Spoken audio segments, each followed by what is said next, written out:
Vice President Kamala Harris cutting short a campaign stop in Las Vegas, returning to Washington for a briefing at FEMA headquarters on Monday.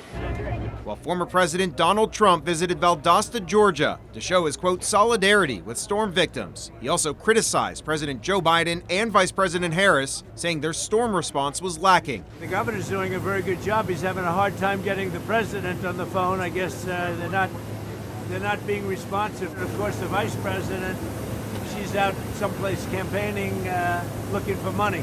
We're not leaving until the job is done. But President Biden is pushing back on this claim, saying he spent hours on the phone overseeing the response over the weekend, including by calling Georgia's governor. The president just called me yesterday afternoon. A White House deputy press secretary sharing this video from the Georgia governor's Monday news conference, confirming that they spoke. He offered that if there's other things we need, just to call him directly, which I appreciate that. Both Biden and Harris said that they plan to visit the affected areas as soon as this week. She's incompetent and a bad person. Meanwhile, Trump spent the weekend criticizing Harris in unusually personal terms. Joe Biden became mentally impaired.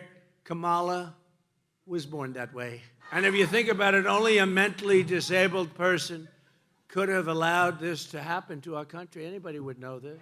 Same old tired playbook. Meanwhile, speaking before 7,500 people in Las Vegas on Sunday, Harris challenged Trump to a second debate. The American people have a right to hear us discuss the issues.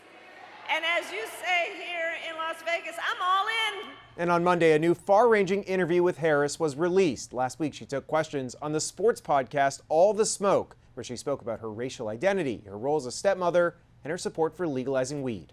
In Washington, I'm Evan Koslof, Spectrum News.